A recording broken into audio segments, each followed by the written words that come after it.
blood spilt.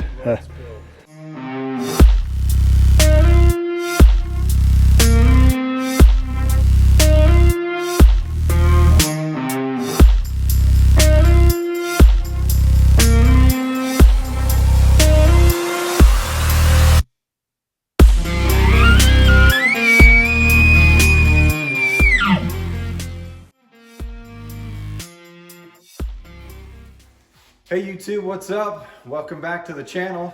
This is Ken with Bros Before Bows, back with another video. Been working on another little project. If you clicked on this video to take a look at the V3X33, then you came to the right place. But we've got a couple little twists on that. What we're gonna do with this bow is try to get the maximum amount of performance out of this bow. And if you want to see how we do it, stick around, check it out.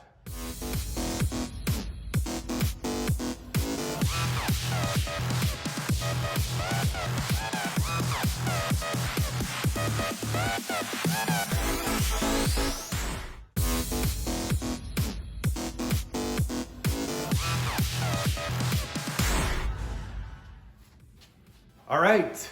The new Mathews for 2022, the Mathews V3X33. Before I jump into the specs, I want you to rewind with me for a little bit. Both Josh and I, a couple years ago, we did a video called "What the Heck is a Travertix?" And this was just after the drop of the VXR 31.5. Josh and I wanted a little bit longer axle-to-axle bow, so we took a Traverse and a Vertix, and we put them both together, and we got what we called the Travertix, which is a similar type of bow to this, but a little bit different. So you knew that we had to take a look at this bow and see what it can do, and kind of put it through its paces, and kind of compare it with the rest of the bows that we've been looking at for this year, for 2022. It's been a pretty awesome year. Anyway, to jump into the specs of this bow, obviously it's an 33-inch axle to axle. It has a 6.5-inch brace height, and it comes in 65, 70, and 75 weight increments. Now, I think they used to make mods that would go a little bit lower than that, and you can still find them out on the market. So you can still get this bow in that configuration. This bow can go anywhere from 27 to 31.5-inch draw length, and that's with interchangeable mods that are sold separately if you want to kind of tinker with that. Let's see, its IBO rating is 336 feet per second, and its weight is recorded at 4.67 pounds. So I've got the 75 pound mods, and I've also got the 80% let off mod for my draw length, which is at 29.5 inches. So what I'm gonna do is I'm going to work a little bit of magic, and I'm gonna get this bow up to 80 pounds, and we'll see what it does. So the first thing I'm gonna do is let's see what this thing is pulling from the factory. So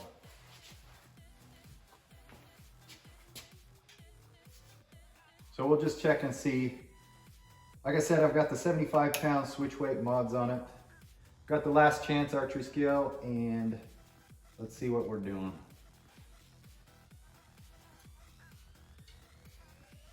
All right, let's see. So it says 73 or 76.3 pounds. Let's see if I can get to show you that. All right. So I'm gonna do a little bit of magic here, and we'll see if we can't bump that up to 80 pounds. So I have the bow in the press, and what I'm gonna do is I'm gonna see if I can't just put a couple more twists in these cables to see if we can't get up to 80 pounds. So let's give it a shot.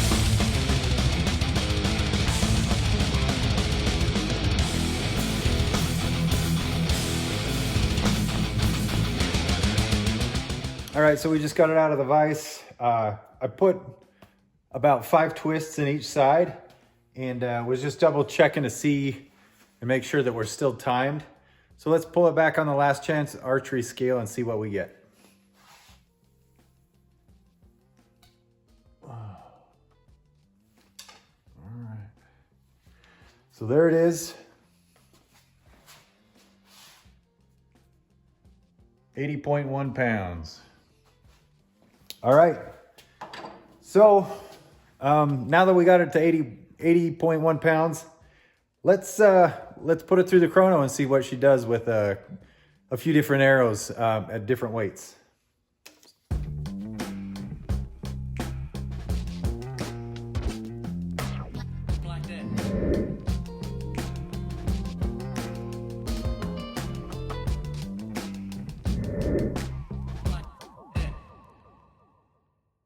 So I shot this bow at 80 pounds. It's pulling at 80 pounds. You saw in the footage. I shot 6 different arrows with this, and maybe you've probably already seen the footage of me shooting through the chrono. I kind of, for 6 different arrows with 2 to 3 different shots, I kind of didn't want to show all of that, but I'll tell you the numbers and the weights of the arrows. So the first arrow that I shot was a 400 grain arrow, and that came in at 318 feet per second. Second arrow I shot was 450 grains, and it came in at 304 feet per second.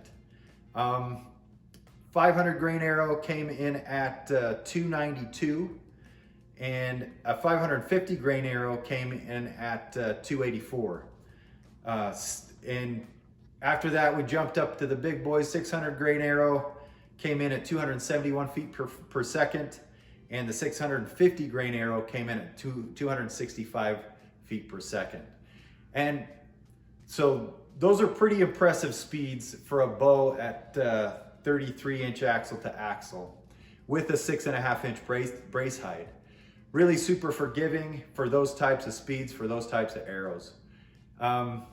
Not quite as fast as some of the other bows that we've tested this year, but pretty respectable. What I wanted to do next is I want to kind of shoot a few shots and kind of talk through some of the things that, or kind of explain some of the things that I like to look at when I'm shooting or working with a bow. So hang on. All right, so I'm going to take a couple shots here, well, maybe 3 or 4, and I'll talk about a little bit about the draw force curve, the feel at the shot, and just the feel of the hold, and just some of the characteristics about this bow. So let's see. Let's focus on the draw force curve just to begin with. So compared to all the other bows that I've kind of shot this year, as far as the new bows and even some bows in the past, the Mathews draw is a little bit different. In fact, it's quite a bit different. This bow has a very unique draw force curve. It starts off light and it kind of builds right up until it breaks over into the valley.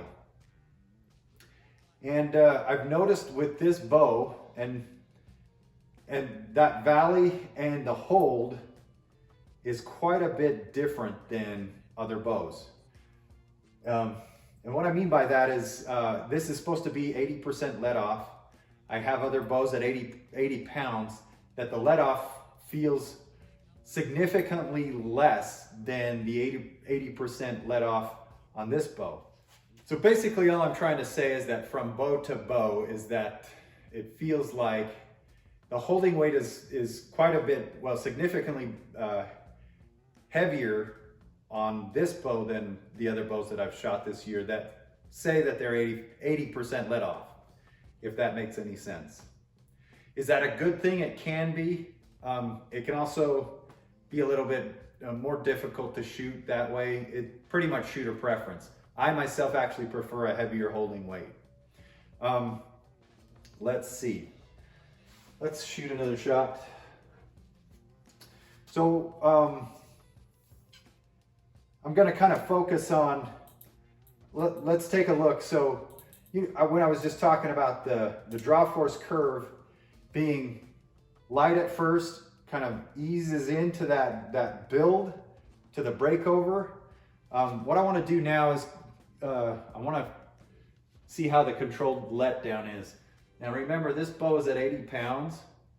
So if I hold there and I'm holding and I want to let down, a controlled letdown, the way that draw force curve is, the characteristics of it make it a really pleasant letdown.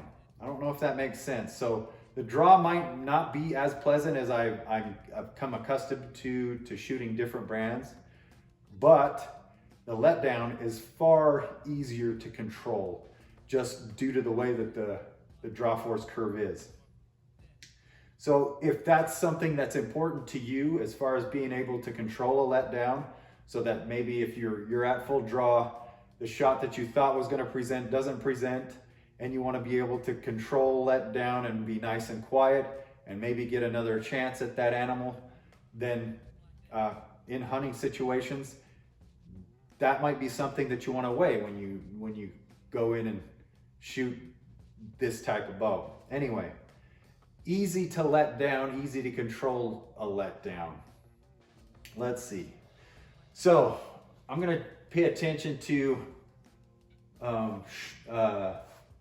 shot characteristics, how it feels after the shot, if there's any vibration. So those of you that know Mathews, that shoot Mathews, everyone knows that pretty much vibration free at the shot, and probably by quite a significant margin the quietest bow that I've shot this year. And that's quite a bit to say, because both Josh and I have tested out some pretty quiet bows and pretty dead in the hand bows. But like I said, if those are the things that are important to you in a hunting rig, that's Mathews done it this year. Take one more shot. Definitely, once you get used to that, when I was talking about the draw force curve, once you get used to it and you shoot this bow on a regular basis, I don't think that that's an issue. I think that becomes something you become used to. Yeah, just kind of pops over.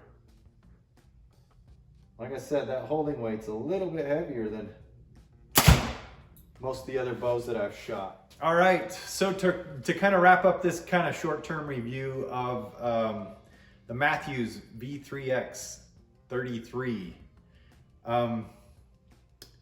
First off, I wanted to talk about a couple of things that I really liked about this bow, that I was impressed with, kind of the newer improvements, especially compared to like the Traverse that we put with the switch, we put the switch weight mods on. Number one, the balance of this bow right out of the box is very much improved. In fact, the bare bow you could pretty much balance in your hand without having to move or twist or put pressure anywhere in the grip. It pretty much sat in my hand. Makes it so much easier to make a steady, rock solid hold with this bow. And that's one thing that I kind of forgot to mention when I was doing the shots, kind of talking about the draw force curve and things like that. This bow holds steady as the Traverse ever did, and probably actually as steady with half the weight. Just talking about that. So I've got the Last Chance Archery scale. The way that I have it set up right now is pretty much just about how I would hunt with it. Let's see, let me zero that out. So weighing this bow right now comes out to be 7.1 pounds. Let's show you that right there. 7.1 pounds. So like I was saying before, you can get this bow balanced a lot quicker with a lot less weight because it's a balanced bow right out of the box. So that's very impressive. That's one thing that's really important to me, which, like I said, improves the hold. It shoots really well at long distance and holds really well on target. I really like the idea and the concept of the bridge lock system, but the concept is really nice to be able to get things super tight to the riser. Helps with that balance that I was talking about earlier. So maybe some of the things that I don't like. 7.1 pounds is it's probably the heaviest bow that I've tested this year. Now, granted, it could be improved on is maybe the performance. And I think out of the bows that we've shot this year and probably last year, this bow probably doesn't quite perform as well as they did. Now, it does quite well, and with it being turned up to 80 pounds, it definitely holds its own and can probably pretty much do anything you need it to with most arrow weights. So all of that being said, super impressed with the improvements and the engineering that's gone into this bow for Mathews. I'm happy to be shooting a bow that's 33 inches axle to axle. It really, it makes the shooting experience a lot better. And so if you're a fan of Mathews and you're wondering if you should upgrade this year and wondering what kinds of speeds and things that you can get out of this bow, especially at 80 pounds, you've seen it, you've seen the numbers. Thanks for watching. If this is something that you like, please like and subscribe to the content. Also, if you've got questions or other comments, hit us up in the comments below. We're always excited to see what people think about what we're putting on YouTube. So thanks.